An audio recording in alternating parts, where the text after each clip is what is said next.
नमस्कार, आप देख रहे हैं बात बेबाक और मैं हूं आपके साथ राजेश कुमार। बिहार के अस्पतालों में कोरोना को लेकर जो हालात बने हुए हैं उसके बाद अब यही सवाल उठ रहा है कि आखिर कब लगेगा बिहार में लॉकडाउन। और इस बीच पिछले 24 घंटे के जो आंकड़े हैं वो हम आपको बताते हैं। इसमें 11,801 नए कोरोना के मामले सामने आए हैं।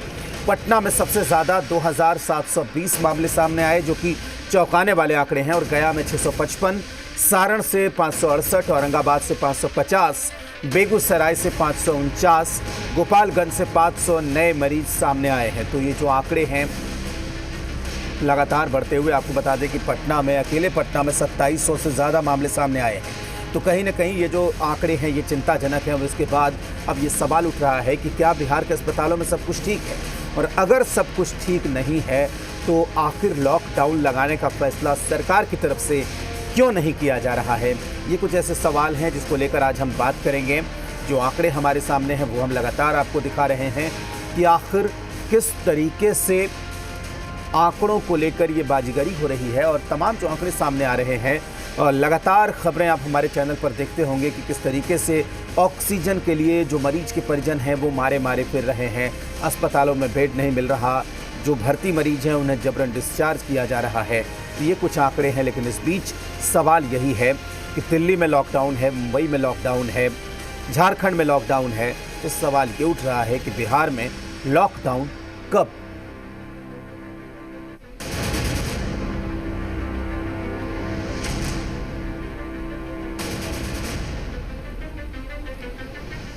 पटना में ऑक्सीजन की समस्या का कोई अंत होता नहीं दिख रहा है। अपनों की सांसों को बचाने के लिए लोग पटना की सड़कों पर ऑक्सीजन के लिए दर दर भटक रहे हैं। एक ऐसे ही बुजुर्ग ने कोरोना संक्रमित अपने बेटे के लिए ऑक्सीजन सिलेंडर के साथ पूरे दिन पटना की खाक छानी, लेकिन निराशा हाथ लगी। उनसे बात की जी मीडिया संवाददाता रजनीश ने। संक्रमण का प्रभाव लगातार बढ़ता जा रहा है और सांस लेने को लेकर जद्दोजहद करनी पड़ रही है। हमारे साथ देखिए यहाँ पे अरुण जी हैं और अरुण जी का बेटा जो है वो संक्रमित है, इकलौता बेटा है। और ये देखिए गैस सिलेंडर, ऑक्सीजन सिलेंडर लेकर ये पटना की सड़कों पे खाक छान रहे हैं कि कहीं से इन्हें ऑक्सीजन मिल जाए। इतना ही भर नहीं, NMCH गए लेकिन इनके बेटे को वहाँ पे एडमिट नहीं किया गया, लिहाजा जगह की कमी थी। क्या समस्या थी? समस्या ये है कि आपका कोरोना पेशेंट है, पॉजिटिव है, लंग्स से इफेक्टेड है, निमोनिया हो गया है। और NMCH में भर्ती भर्ती नहीं ले, वहाँ देखें पल्स वगैरह देख के लौटा दी। इनके ऑक्सीजन का अरेंजमेंट करके रखिए, गाड़ी पर ट्रीटमेंट कीजिए, अच्छा रहेगा। तो ऑक्सीजन किलो की क्या समस्या हो रही है? ऑक्सीजन तो मिल नहीं रहा कहीं से। महल्ले से एक आदमी दीन ऑक्सीजन सिलेंडर एम्प्टी हमको। उसके बाद ऑक्सीजन सिलेंडर यहाँ आया है, नोटिस बोर्ड पर तो लगा हुआ है ओनली गवर्नमेंट सप्लाई हॉस्पिटल के लिए, लेकिन बोला गया हमको कि ठीक है आप लोगों को बाद में मिल जाएगा 12 बजे के बाद से। तो 12 बजे के बाद से कह रहे हैं कि नहीं मिलेगा। तो हम लोग तो बोल रहे आदमी 75 वर्ष की उम्र का, 74 वर्ष की उम्र का, हम लोग तो बवाल नहीं करेंगे सर, लौट रहे हैं सर, क्या करेंगे। कितने बजे से यहाँ हैं? हम यहाँ करीब 8:30-9 बजे से हैं। 8:30-9? हाँ जी सर। तो आप समझ सकते हैं कि 7 घंटे हो गए हैं यहाँ पे इनको, लेकिन ऑक्सीजन नहीं मिला। और इसके अलावा पटना में जगह जगह ये जहाँ भी कहीं संभावना लग रही है ऑक्सीजन को लेकर ये भटक रहे हैं। बेटा घर में इकलौता बीमार है, संक्रमित है, और अरुण जी जो है इस उम्र में ऑक्सीजन के जुगाड़ में लगे हैं जिससे कि उनके बेटे की सांस चल सके, सांस थमे नहीं। इसको लेकर न सिर्फ अरुण जी बल्कि ऐसे कई सारे लोग जो है पटना की सड़कों पर ऑक्सीजन की जुगाड़ में भटक रहे हैं। लेकिन पर्याप्त जो ऑक्सीजन उपलब्ध होने चाहिए थे वो नहीं हो पा रहा है, लिहाजा तमाम लोगों को समस्या का सामना करना पड़ रहा है। कैमरामैन सिंधु मनीष के साथ रजनीश, जी मीडिया, पटना।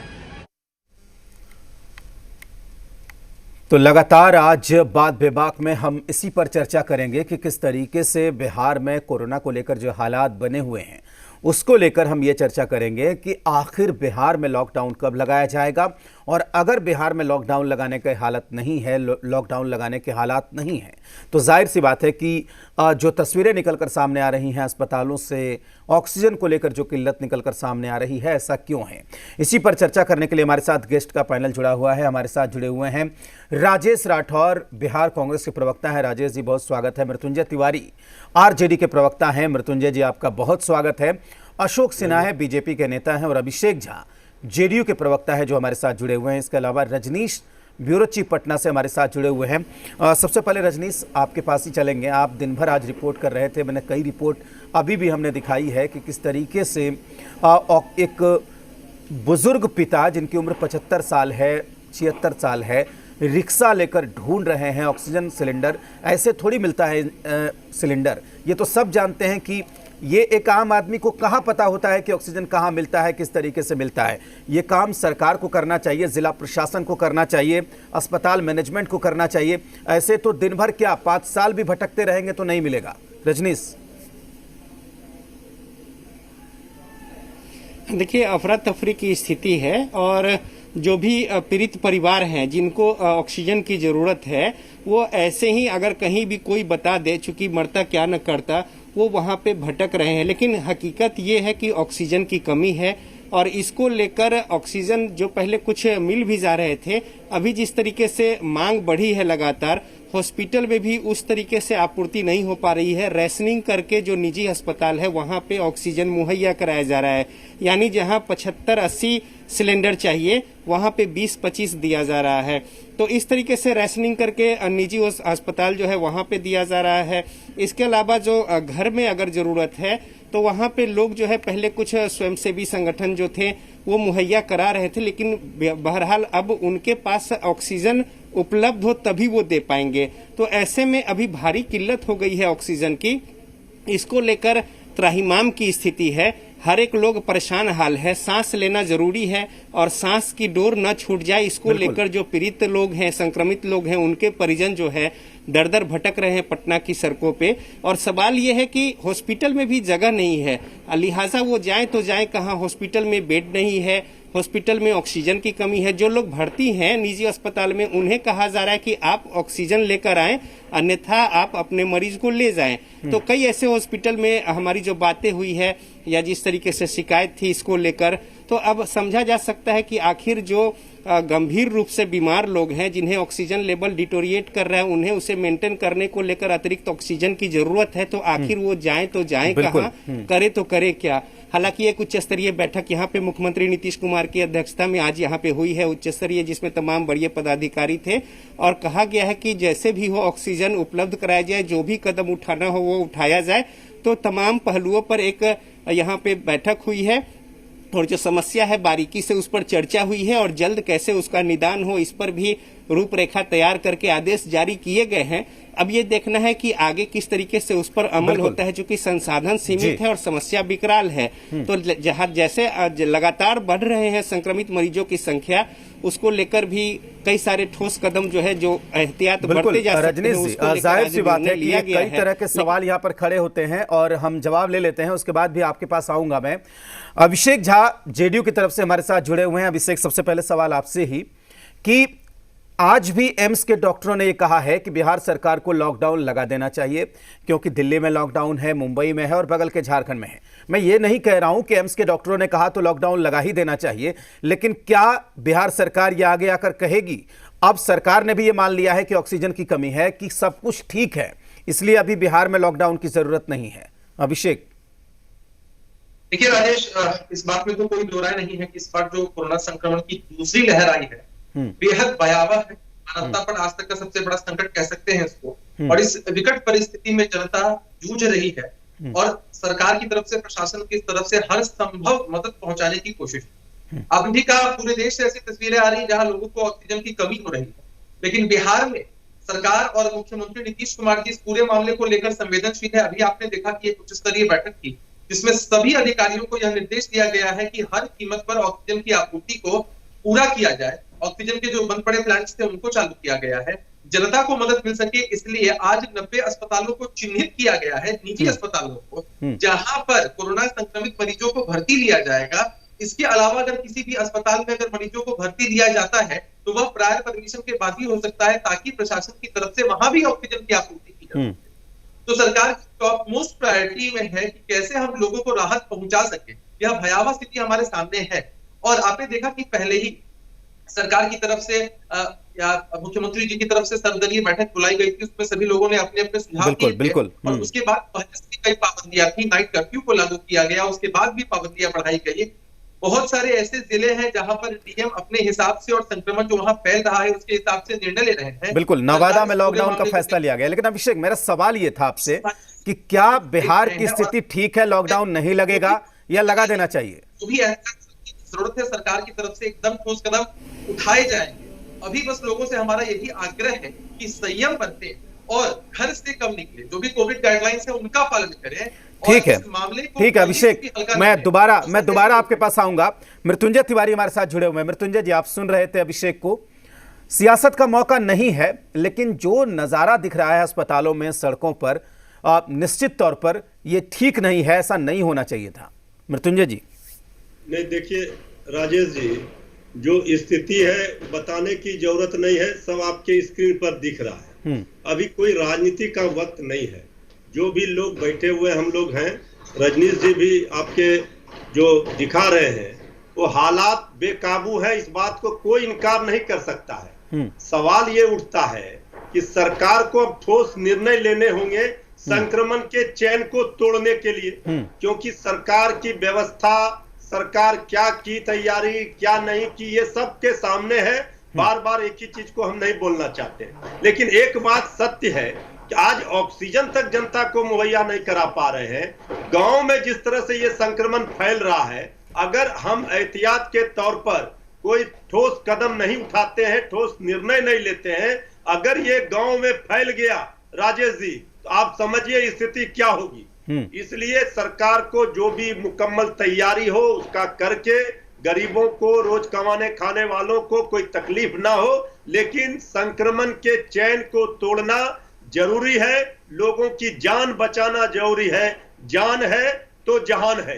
इसके बाद सरकार की सारी तैयारी पूरी तरह से विफल रही है। कहीं सरकार ने कुछ नहीं कर पाया।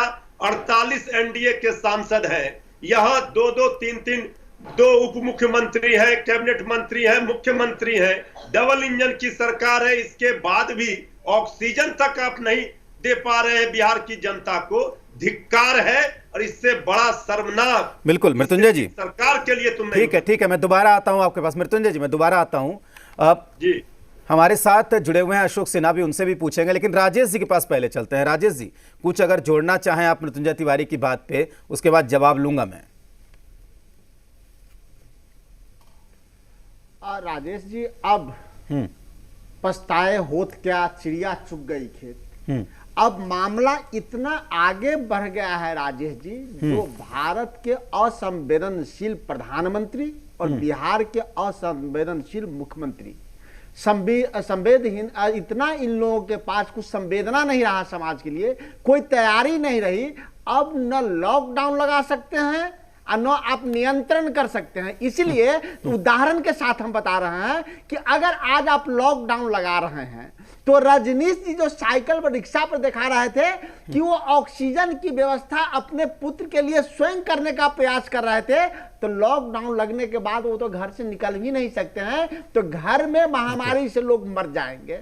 अब मामला, अब तो दवा, बेड, वेंटिलेटर, ऑक्सीजन, दूसरी बात है, मैं ये नहीं कह सकता कि प्रधानमंत्री जी पिछले साल के बनिस्बत 7 गुना ऑक्सीजन दूसरे देशों को क्यों बेचे, क्यों नहीं भारत में रखे। अब तो बात दूसरा आ गया, बेड और वेंटिलेटर, ऑक्सीजन चला कि श्मशानों में और कब्रिस्तानों में जगह मुहैया है कि नहीं है।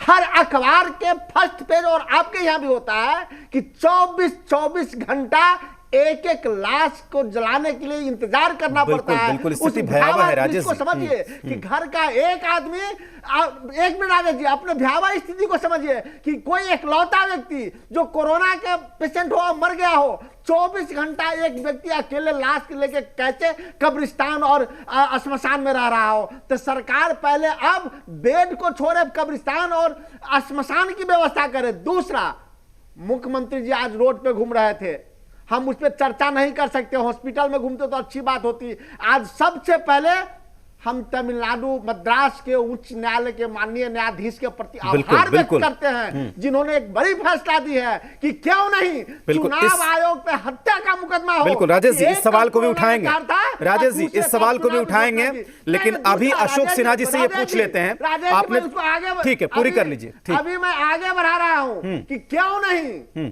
सिर्फ चुनाव आयोग पर, क्यों चुनाव आयोग किसके प्रभाव में आके बंगाल में 8 चरणों में चुनाव कराया है, प्रधानमंत्री के प्रभाव में आया है, तो प्रधानमंत्री जी पर भी हत्या का मुकदमा हो। ठीक है राजेश जी, मैं इस सवाल को आगे ले जाऊंगा। नहीं, अभी जवाब ले लेते हैं। अशोक सिन्हा जी, जो मृत्युंजय तिवारी ने कहा है, जो राजेश राठौर ने कहा है, उसका जवाब दे दीजिए। मद्रास हाईकोर्ट ने जो कुछ भी कहा है उस पर भी जवाब लेंगे। अशोक जी, पहले तो मैं आपको ये बता दूं कि अगर आप ये पूछ रहे हैं कि अभी लॉकडाउन बिहार में लगना चाहिए या नहीं, जी बिल्कुल। दूसरी तरफ आप ही बता रहे हैं कि ऑक्सीजन की कमी है। मैं आपको सिलसिलेवार ढंग से बताऊं कि अगर लॉकडाउन आप ऑक्सीजन की आपूर्ति के लिए लगाना चाहते हैं तो लॉकडाउन लगने का कोई तुक नहीं है, क्योंकि उसके बहुत माइजरीज होते हैं। हाँ, अगर जैसा कि हमारे अध्यक्ष जी ने भी कहा है, आप वीकली लॉकडाउन अगर लगाते हैं, एक मिनट में जोड़ दूं सिन्हा जी, 1 मिनट जोड़ दूं मैं। आज एम्स के डॉक्टरों ने कहा है कि लॉकडाउन जल्द से जल्द लगाए, इससे पहले आईएमए ने भी कहा था। अशोक जी,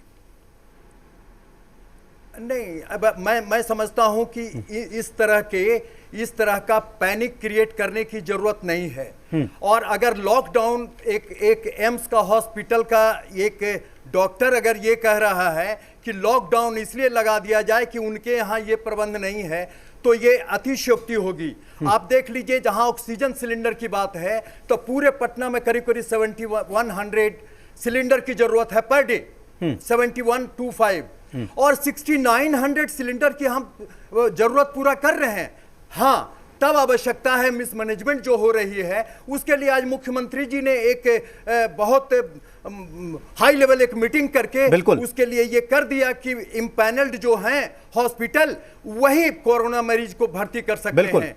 और जहां तक ये एक हॉस्पिटल के हवाले से आप खबर दे रहे हैं, तो मैं नहीं समझता हूं कि बिल्कुल lockdown is too serious a matter to be left to the doctors. बिल्कुल, ये गवर्नमेंट विचार करेगी कि इसका अदर साइड इफेक्ट क्या होते हैं। बिल्कुल, वक्त की थोड़ी कमी। अशोक जी, मैं रोकना चाहूंगा आपको। सवाल शायद ये मद्रास हाई, हाँ बिल्कुल बोल लीजिए। हाँ,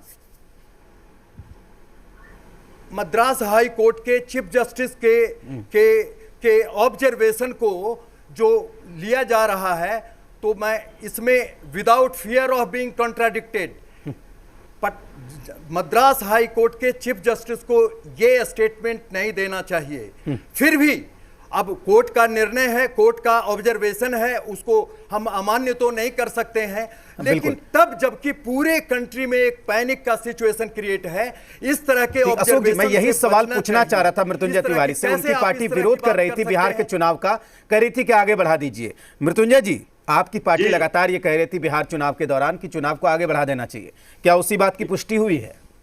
देखिए, जो बात हमारे नेता तेजस्वी यादव जी कह रहे थे, आज वही Madras high court, Chennai high court के जस्टिस ने ये फैसला दिया है, और उन्होंने कहा है कि एफआईआर होना चाहिए चुनाव आयोग पर। ये तो बात सत्य है कि पहले लोगों की जान बचानी जरूरी है। जान है तो जहान है, आदरणीय प्रधानमंत्री जी कहते थे।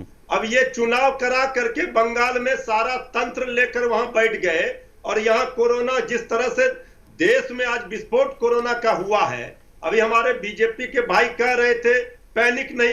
अरे जिसके लोग मर रहे हैं, जिनके घरों में चिताएं जल रही हैं, उनका सोचिए क्या स्थिति है। हाँ, पैनिक का सवाल नहीं है, पैनिक का सवाल नहीं है, लोगों का जान बचाना जरूरी है। ठीक है मृत्युंजय जी, समय की कमी। अभिषेक, ये आरोप ये है मृत्युंजय जी का कि जब सरकार को कोरोना से बचने की तैयारी करनी थी, सरकार चुनाव में बिजी थी। अभिषेक,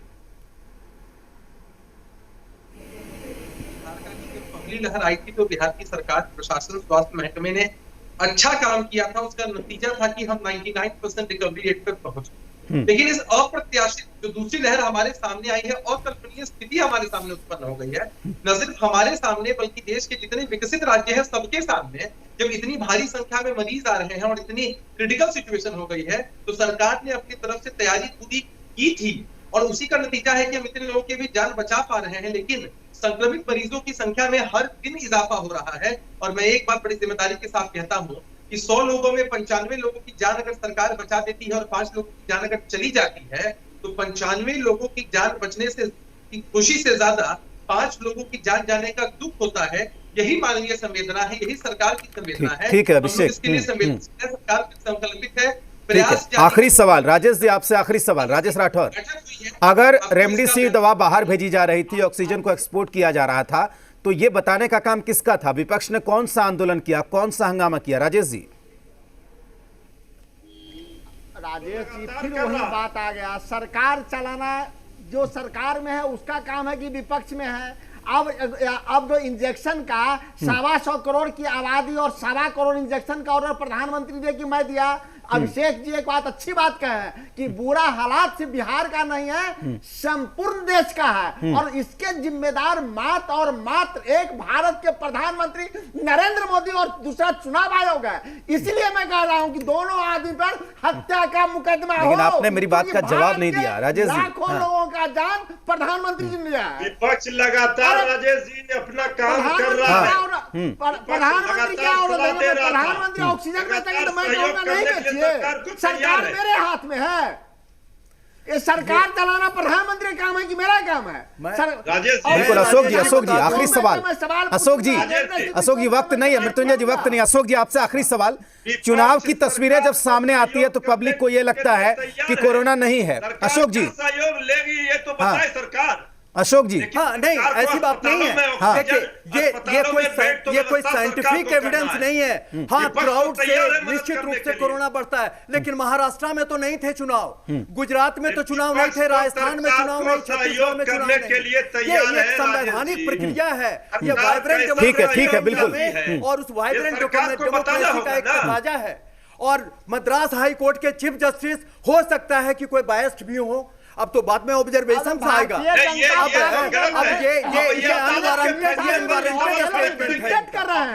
बिल्कुल ठीक है मृत्युंजय जी, ठीक है। अशोक जी बहुत शुक्रिया आप सबका समय देने के लिए, वक्त की थोड़ी कमी है, दिलचस्प चर्चा चल रही थी। रजनीश आपका भी बहुत शुक्रिया। राजेश राठौर, अभिषेक झा, मृत्युंजय तिवारी और अशोक सिन्हा हमारे साथ जुड़े हुए थे, आप सबका बहुत शुक्रिया। देखते रहिए जी बिहार झारखंड।